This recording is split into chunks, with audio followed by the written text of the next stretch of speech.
Hey guys, welcome back to another Election Tribe video. In today's video, we are going to be going over the election of 1800.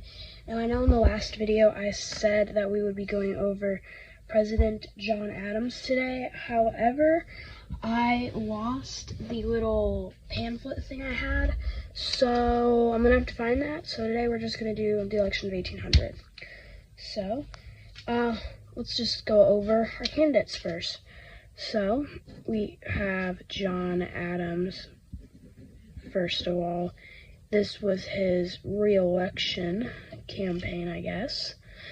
And I'm not going to show how many he got. We'll wait for that. And then over here, we have none other than Thomas Jefferson. Now, both of these have been presidents, so I wonder who would win. Now I'm using a chameleon color changing. It doesn't change colors. It's a fine liner. And then I went to Walmart today and I picked up these Crayola Super Tip. What are they called? Fine line. Yeah. So I thought for some of the smaller states, these would be a little bit easier to differentiate with. But then I also still have some chameleons for the bigger states. Because, I don't know about you, but trying to color in Montana with this blue does not sound fun. So, I'm not doing it. So, let's start off with the first state we have, which is Georgia.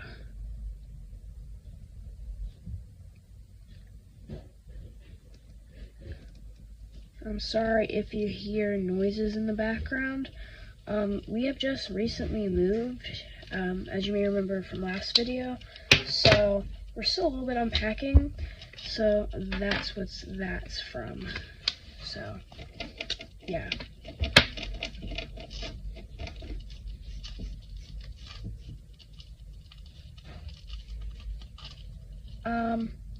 So, during this election, electors had 2 votes for president, and all but one voted for both candidates in their party. So, this is where this gets a little bit more complicated. So, during this election, there were multiple people. There were like 4 different people running. However, mostly the 2 people on the ballot were Adams and Jefferson. Or when I say that, I mean like the average. So, you also had Aaron Burr who was running, and if you've seen Hamilton, you know this. Hamilton endorsed Jefferson, which basically said, I'm voting for you, and everyone who likes me will vote for you too. So, it was kind of dumb, but I don't know why did I say that? Was that dumb? I don't even know. So, there we go. South Carolina, is also going to vote for Thomas Jefferson. Cool. Okay, next we have South Carolina. And South Carolina had 8 electoral votes. And, however, 4 of them, South Carolina had 12, however, 8 of them voted for a different person other than the 4. So 4 of them are going to vote for John Adams again. But a good majority are going to vote for Jefferson. Now, let's go look at another election fact. So, Jefferson and Burr tied for the president. Basically, and that basically sent the election to the House of Representatives. And if you've seen the whole madness and what has happened with the election for Speaker this year, it's kind of the same way. And basically, it took us 15, I think. It took them 36 to decide who was going to be the president. And basically, they just do it how they kind of do for Speaker, where every representative they vote, and then if no one gets the majority, or no one gets over the majority, no one gets the majority, that's how majority works. No one gets the majority, then you do another ballot, and so on, and so on, and so on. Next, we are looking at Kentucky. So, controversy over the electoral tie led to the passage of the 12th Amendment. Now, I do not exactly know what the 12th Amendment is, so I will go ahead and pull that up for us so we can look at that. Next, we have Virginia. Could it give me a simplified version of this, please? Okay, so this is highlighted in blue, so I'm assuming it's important. And if the House of Representatives shall not choose a president whenever the right of choice shall devolve upon them before the 4th day of March next following, then the vice president shall act as president, as in the case of death or other constitutional disability of the president. I cannot talk, apparently. So what I'm assuming that means is that if they cannot, elect a president, then the vice president would become the president by the 4th day of March. So, let's just take the 2022 election into hands. So, I guess that would mean, I don't even know I'm not even going to try to analyze it. Basically, if they can't figure out who's the president, if there's a majority and the House elects, but they can't choose one by the 4th day of March 4th, then then the vice president becomes president. So, that's fun. Okay, so Maryland has to be different, and 5 of their electors are going to go to Jefferson, and 5 are going to go to Adams. So, one elector in Rhode Island cast one of his votes for John Jay.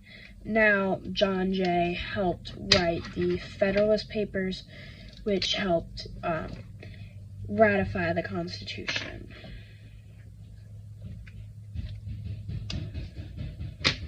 So basically, all of these votes, or all of the Federalist votes here, are going to Adams. There was another candidate, Charles C. Pinckney. We'll talk about him later. However, their 5 votes are split between Jefferson and Burr, so that's fun. Okay, this is fun. Okay, here we go. Pennsylvania is pretty much split too at 8-7, so oops.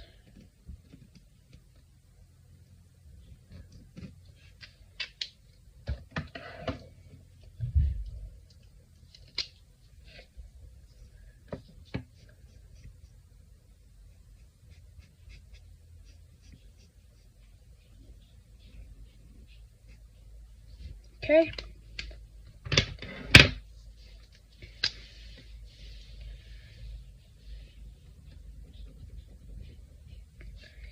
Next is Delaware. Why did I say it like that? Delaware got 3. And the reason I got these is for states like Delaware, where you can't really get much in there. So you just get the marker and just color it in. Next we have New Jersey, and New Jersey has 7 electoral votes. And they're all going to go to John Adams.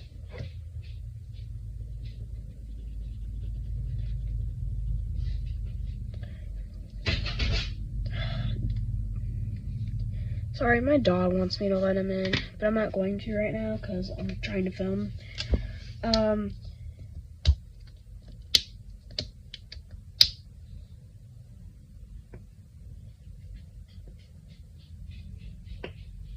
don't know what I'm trying to do right now. Okay, so let's look at New York, who had 12 electoral votes.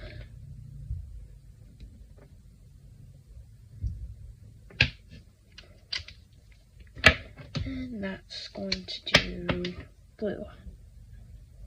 Or they're gonna vote blue. So they're gonna vote for Jefferson.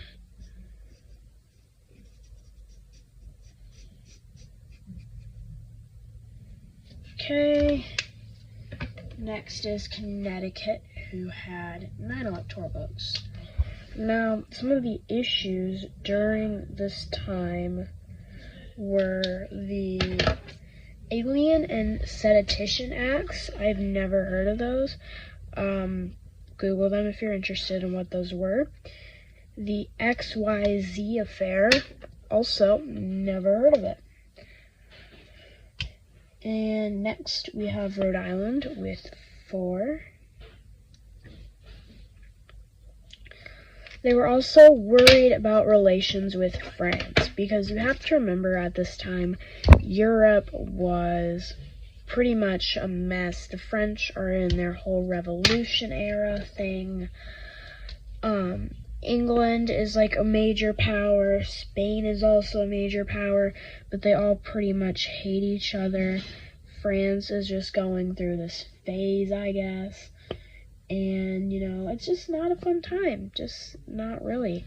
And basically, the French were our first allies. I mean, look at the Statue of Liberty, which was a gift from France.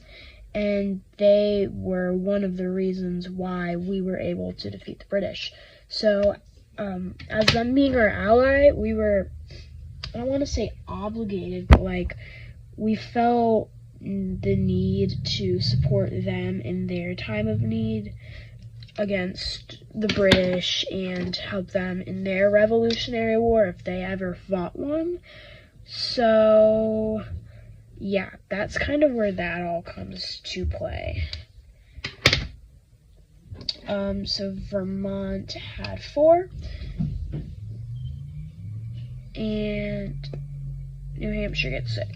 FYI, I live in a neighborhood now, and we live near a highway or a big road, and that was a loud thud. Anyways, yeah, so also during this time, the capital was moved from Philadelphia to Washington, D.C., where it is now. I'm just going to make a little note here that says MA. Nope. ME, part of MA. Because you have to remember that whenever the British originally colonized America, they made Maine and Massachusetts together as Massachusetts, and that's pretty much the reason why Massachusetts has 16 electoral votes. But yeah, that is going to be it for today's video. Thank you guys for watching. I hope you have enjoyed it. Why did I do that? We forgot one thing. Jefferson had 73, and John Adams had 65. So that is it for today's video. Thank you guys for watching. I hope you have enjoyed it, and I'll see you next time. Bye. Why do I wave like that? Bye. It doesn't really work either way, but bye.